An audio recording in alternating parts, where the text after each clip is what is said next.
Хай манайхаа маш удаа хүлээлгэсэн хүүхдийн харшлын тухай бичлэгээ оруулах гэж байна. Тэгээд би ингээд сая сүүлийн тоног ханаа түрээд миний хоолой өрөөсөө сайн гарч өгөхгүй байгаа шүү. Гэхдээ микрофонтойгоо уучраас та нар миний яриаг бас сайн сонсож байгаа гэж бодож байна. Тэгээд бичлэгийн нэг хэв үзэх гээд хэрэггүй зүгээр бас те сонсонгоо юм хингээ сонсонгоо бас тэгж болдог бичлэг байгаа шүү. Гэхдээ зарим нэг зүйлс төр энийг хараа миний хараа гэсэн үед та нар хараад өөрөө тэмдэглэх юмыг бас тэмдэглээд аваарэ гэж хүсэж байна. За тэгээд бичлэгийн эхлүүлэхээс өмнө бас нэг зүйлийг сануулад хэлэхэд би ямар нэгэн эмч биш те олон хүүхдээ ээж биш миний хэлж байгаа бүх юм 100% үнэн гэсэн утгатай биш. Тийм учраас та нар ахын аваад хаяхын хаяарэ. За тэгээд өөрийнхөө хүүхдээр хэрэгжүүлж үзэхээс өмнө бас эмчмжээс асуудаг ч юм уу те. Тиймэрхүү байгаа гэсэн. Хамгийн түрүүнд юунаас эхлэх вэ гэхээрээ харшил гэж юу вэ? За тэгээ хараас эхэлсэн бэ? Манай хүүхэд харшилтай болоод төрчөө гэдэг асуулт байгаа. За манай хүүхдийн харшил болохоор яг төрөөд 1 сар болж байхад гарч эхэлсэн баггүй. Анх төрөхтэй болохоор юу ч гарч мараагүй. Тийм учраас би анх ингээд 1 сар болоход нь гарахт нь халуун өвөтөн ааны харшилын болов эсвэл өмсөж байгаа хувц зүлгийн мүлгэнийх нь харшилын болов гэж аягүй их бодсон. За тэгсэн чинь манай хүүхдийнх болохоор ерөнхийдөө идэж ууж байгаа ээжийнхаа одоо өмнөөс тэр авж байгаа харшил байсан юм бэлээ зэв. За тэгээд би нөгөө нэг багтаа харшилтай байсан. Манай нөхөр болохоор одоо ч харшилтай. Тэг ингээд аав ээжийнх нь аль нэг нь харшилтай ах юм бол 50% магадaltaй харшилтай төрнө. Хэрэв хоёул ах юм бол 75% магадaltaйгаар харшилтай төрнө гэдэг номон дээр биччихсэн байсан. За тэгээ манай хүүхэд харшилтай төрсөн. За тэгээд би болохоор багадаа бүр амар байсан. За одоо энэ зурган дээр харагдаж байгаачлан би ийм байсан. Манай хүүхэд арай харьцангуй гайгүй яа гэх юм бол одоо бас те 21-р 100 тэр үеийг бодвол би ч 90 санахгүй. Тэгээд тэр үеийг бодвол бас нэг жоохон эрдэм шинжилгээний ухаан нь бас жоохон арай өөр хөгжсөн байсан болов уу гэж би бол бодсон. За тэгээд космос янз бүрийн хоол дэглэм гээл маш олон зүйлсүүд гараад ирсэн учраас манай хүүхэд арай гайг байгаа. Гэтэ ерөнхийдөө хэрвээ дэглэмийн алдагдуулах юм бол баг над шиг л болно гэсэн үг. За тэгээд 1 сартаад нь би мөмөө өгөхөд гарч эхлээд энэ юунаас олж байгаа юм бол гэж маш их бодоод хайгаад эргцүүлээд мөмөө сааж үзээд те.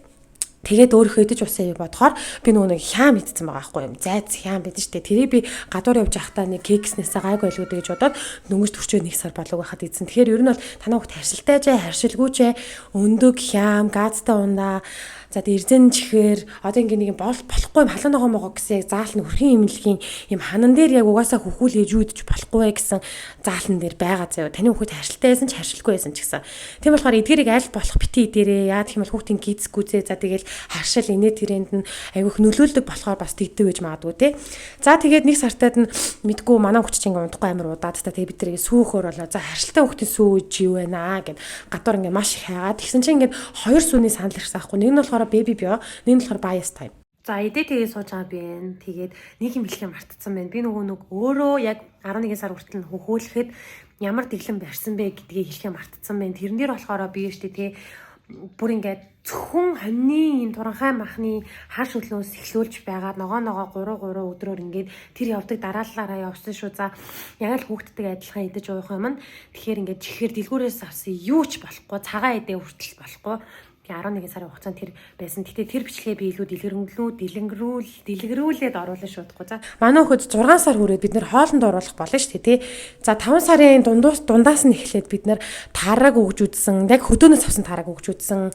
За тэгээл нөгөө будааны каш, цагаан будааны каш тэр өөртөө гэртээ ээж өгсөн. Яа гэвэл харшилтай учраас дэлгүүрээс ас юм аваад тэр нь ямар ч юм хийсэн бэлээ бид нар мэдэхгүй учраас юм авч өгдөггүй байсан. Дандаа өөртөө хийж өгдөг гэсэн. За тэгээ ихний 6 сар болохоор бид нар бантан өгөөд ингээ явж исэн чинь нүүрэн дээр юм гарах нь байгаа л гэсэн зөө. Тэгээ миний мөмнөөс олж байгаа юм болов эсвэл хоолтоос нь болж байгаа юм болов гэж мэдэхгүй бид нар 10 сар хүртэл нөгөө бантантайгаа нөгөө нэг будаа мудаатайгаа нөгөө каш маштайгаа явж исэн зөө. Тэр дунд мэдээч ногооны тутам бол өгчээсэн. Тэр бол ойлгомжтой. За тэгээд амар их гараад бүр арай л дэндүү гараад эхлэн гут нь би шууд 10 сартаа мөмөө өгөх болцсон. Мөмөс яаж гаргасан бэ гэхээр зүгээр л шууд мөмөө өгөөл болцсон. Би тэгэл өөрөө мөмөөс хагаал тэгэл хүүхдтэй уугч удаагүй ясны ачаар уугж ийн өгөөл ингээл арай гэж нэг юм орой морийг давдаг басан. За тэгсэн чинь штэ тий надаас болоогүй байсан. Би мөмөс гаргасан ч гэсэн манай хүүхдийн нүүрэн дээр юм гараал гэсэн. За өдрийнхөө хоолыг идэж авчихсан. За тэгээд энэ одоо юуны харшлаж болох уу гэж бүр юм улаан одоо ингээд энэ зурнаар харагдаж байгаа. Юм улаан туураад эхэлдэг байхгүй. За тэгээд энэ юуны харшлан болоо гэсэн чинь манай хүүхд глютений харшилтай бошд харсан. Тэгэхээр глютений харшлаж магадгүй тийм учраас аль болох аль нь юу вэ яасан ийсэн бэ гэдгийг ингээд тусна салгаад энэ хоолтон дээр маш сайн анхаарах хэрэгтэй. За тэгэнгүүт одоо танаа хүүхэд юу иддэг вэ? Гурил иддэг юм бол танаа хүүхэд юу иддэг вэ гэж байгаа. Манай хүүхэд болохоор кино будаа гэж байгаа. Энэ дээр би зураг оруулчихъя. Ийм будаа болохоор хаас айгуу зарагдчихж байгаа. Яг кино будаа гэж бичсэн будаа шүү. Care for-ын салбар дараа саруул зах дотор байгаа номин хүртэл байлээ. Би өчтөр харсан. За тэгээд энэ кино будааны гурил гэж байдаг. Одоо саруул зах дотор бас зардаг заяа. Энэ гурилаар ингээд энэ гурил ингээд жоохон барьцалддаггүй. Яа гэх юм бол тэр глютен байхгүй. Тэр наалдамхаа юм байхгүй. Тийм учраас барьцалдахгүй. Тэгэхээр ер нь бол зүгээр юм талсан гурилтай шүл цөөвөн идэр хийхдээ энэгээр хийхэд айгүй тохиромжтой. Бүр чадчих юм бол бим бим хийж өгч болно. За тэгээ би болохоор кино будааны цутан одоо бантан шиг болгож өгдөг гэх юм уу. За нэг өгдөг хоолны. За манай хүүхэд жимс иддэггүй гэдэг асуулт байгаа заяа. Жимс баг иддэггүй. Яа тийм бол жимс идэхээр манай хүүхдээ гардаг. Хэрвээ жимсийн 3 хоног өгөөд гарч байгаа юм бол болоод бүр 6 сарын дараанаас өгөхтэй юм билээ. Тэгжээш нөгөө өнөөдөр цуснд нь орсон харшлын мэдээлэл бүрэн гүйц далга болно гэдэг номон дээр бичсэн байсан шүү. Яг хоо энэ үнэн эсгийг би сайн хэлж мэдэхгүй. Тэгэхээр би болохоор аль болох тэгж чадахгүй байгаа зөө. Гэтэ тгийг хичээж байгаа. Та нар ч нэг тиймэрхүү баргаар ингээд үзээрэй. За манай хүүхэд болохоор ногоон айлын мэдэж болно гэж интернетээр бичсэний дагуу ногоон айлын мэдсэн ч гэсэн манай хүүхдээ яг энэ хацар хэсгээр ингээд гараад идэг аа. За тэгээ банан ч гэсэн гараад идэг. Тэгээ хаяа өрөвдөд өгчих юм аа. За тэгээ дэлгүүрээс ингээд яаралтай үед явж хахад юу иддэг вэ гэхээр үлэмж гэдэг ийм шилэн ийм нөө зөөхөн мөхий шар тас дээр байдаг штэ. Тэрний үлэмжийн эдэм гэж байгаа. Ямар ч чихэргүй. Тэр бол бүр ерөөсөө харшилдаггүй. За тэгээд манай хүүхд өгөрцөн иддэг, авокадо иддэг. Ерөөсөө ногоон өнгийн ногоо бүгдийг иддэг. За та хүүхдтэй ингээ ногоо өгөхдөө шар өнгийн ногоогоо 3 хоногоор өгөөд үзээрэй хулуун муу. За хэрвээ харьцахгүй байвал it's okay. Харьцаж байгаа юм бол тэгэл болохгүй. Та тэр ногоогоо ингээ 3 хоногор ингээ өгч ямар нэгэн зүйлийг 3 хоног өгж явахдаа өөр дундуур нь харьцлах ямар нэг юм өгч болохгүй. Тэгэхээр та альнаас нь болж ийн гэдэг гэдгийг одоо бас мэдэж чадахгүй гэсэн.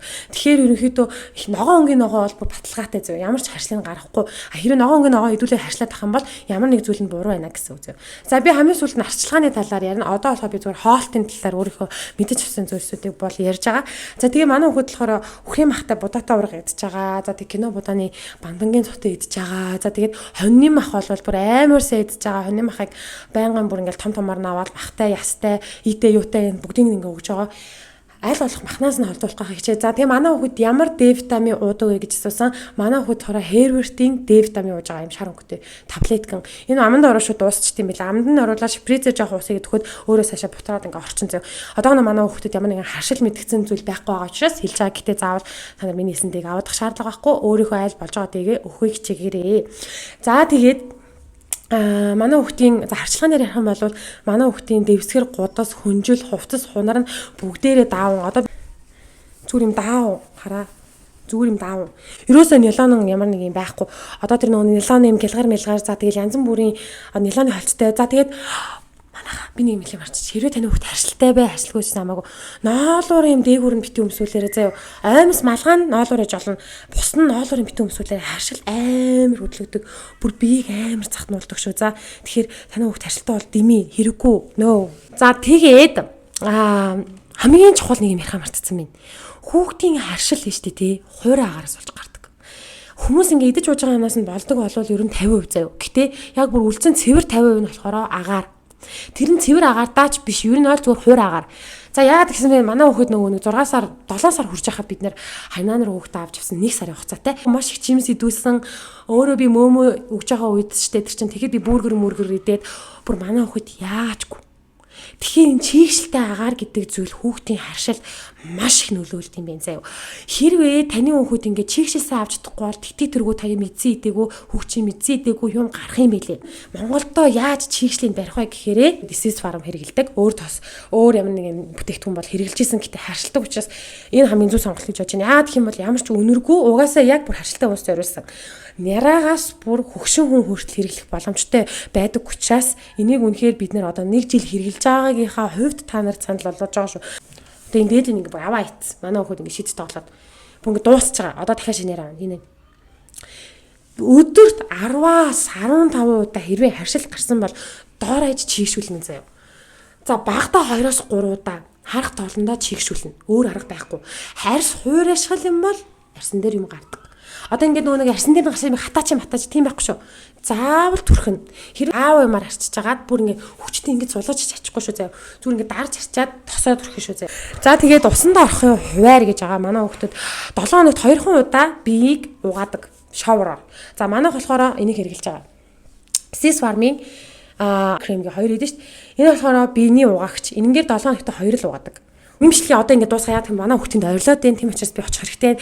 Тэгээ ерөнхийдөө нэг 11 минутын бичлэг бол хангалттай хийцэн юм байна. Тийм учраас хэрвээ би энэ бичлэгийг үзээд дараа нь ямар нэгэн зүйл орхитуулсан байвал та нар доор бичээрэй. Би ч гэсэн өөрөө үзэж байгаа. Хэрвээ дутуу юм байх юм бол дараагийн партаар нь би дараасаар оруулъя заяа. За тэгээд бүгдээрээ миний бичлэгийг үзэн маш их баярлалаа. Тэгээд subscribe заавал дараарай. Дутуу юм ярьсан байхаа гэж уусаа бич. Гэтэ манай хүүхдийн орилоод байгаа учраас би заавал очих хэрэгтэй. Тиймээс ингээд бичлэгээ дуусглаа. Миний бичлэгийг үзэн түр баярлалаа. Дараа нь дахиад үзээрэй гэж хэлэх юм бод. Баярлалаа.